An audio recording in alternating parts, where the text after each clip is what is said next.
Picture this. You're staring at your bank statement, and there's actually money left over after paying your bills. I know, it sounds like science fiction, but bear with me. Now you're faced with a choice that could literally determine whether you retire sipping cocktails on a beach or eating ramen noodles in your studio apartment at 75. Should you throw that extra cash at your debts like you're playing financial whack-a-mole, or should you invest it and let compound interest work its magic while you sleep? This isn't just some casual weekend decision like choosing between Netflix and Hulu. This single choice could mean the difference of hundreds of thousands of dollars over your lifetime, maybe even millions if you play your cards right. And here's the kicker. Most people make this decision based on gut feeling rather than actual math, which is about as effective as using a magic 8-ball to plan your retirement.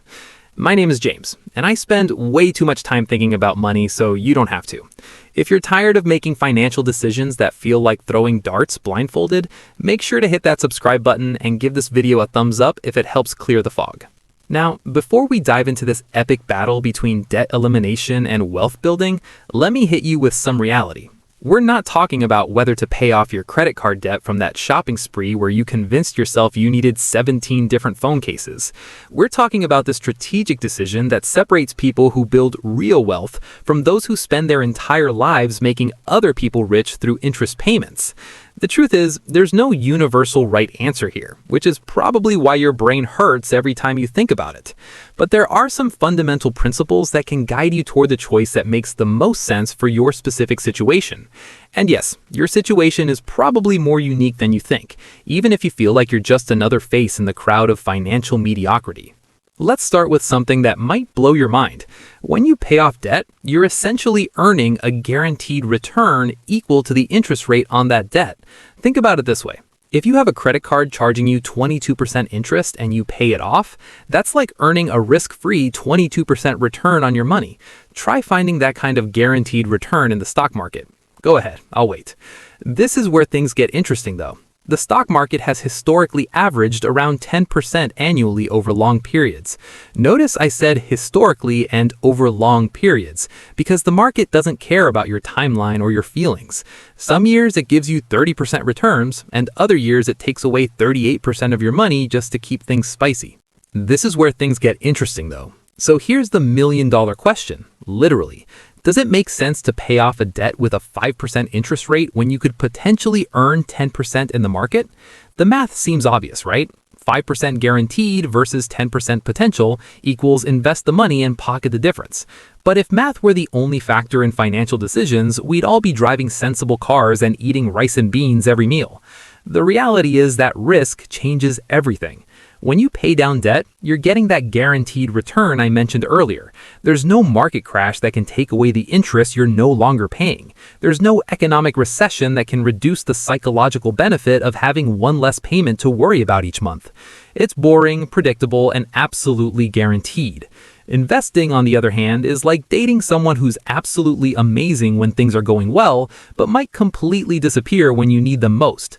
The returns can be spectacular, but they come with the very real possibility of watching your money evaporate faster than your motivation to exercise in January. You don't have decades to recover from a major downturn when you actually need the money. Suddenly, the guaranteed return of paying off debt starts looking a lot more attractive than the potential volatility of market investments. Let me paint you a picture with some real numbers, because nothing makes financial concepts clearer like seeing actual dollars at work. Imagine you've got a mortgage for $350,000 at 4% interest over 30 years. Your monthly payment is sitting around $1,670, and you've managed to scrape together an extra $1,000 each month that you could either throw at the mortgage or invest. If you decide to channel your inner debt warrior and attack that mortgage with the extra $1,000 per month, you'll be mortgage-free in about 14.5 years instead of 30. That's cutting your debt timeline in half, which feels incredible.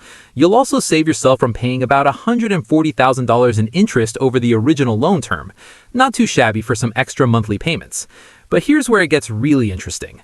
Once you're debt-free in that 14.5 years, you now have both your original extra $1,000 plus your former mortgage payment of $1,670 to invest each month. That's $2,670 monthly going straight into investments for the remaining 15.5 years of our 30-year timeline. Running those numbers through the investment calculator, assuming that 10% average return, you'd end up with roughly $1.2 million in your investment account. Subtract the interest you didn't pay because you killed the mortgage early, and you're looking at about $1.1 million in total wealth after 30 years. Not bad, right? But before you start planning your early retirement party, let's see what happens if you take the opposite approach. What if you make the minimum mortgage payment and invest that extra $1,000 from day one? This is where compound interest starts flexing like it just joined the gym. By investing that $1,000 monthly for the full 30 years while making minimum mortgage payments, your investment account grows to approximately $2.2 million.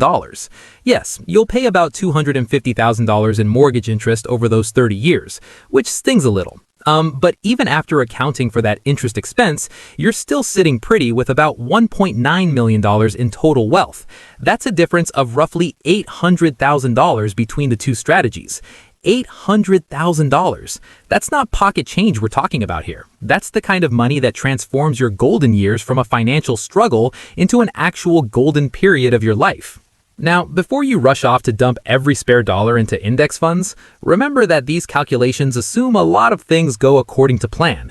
They assume the market delivers that historical average return, which it might not do during your specific investing timeline.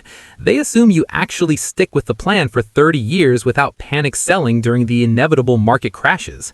And they assume you don't encounter any major life emergencies that force you to cash out your investments early.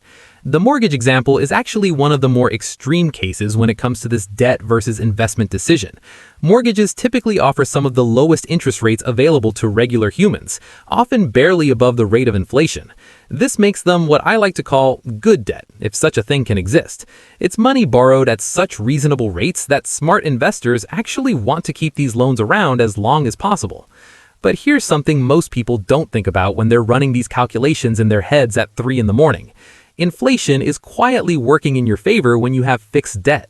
That mortgage payment of $1,670 feels pretty hefty today, but in 20 years, it's going to feel like pocket change. Why? Because inflation makes everything more expensive except your mortgage payment, which stays frozen in time like a financial fossil. Think about what you paid for a cup of coffee 10 years ago versus today.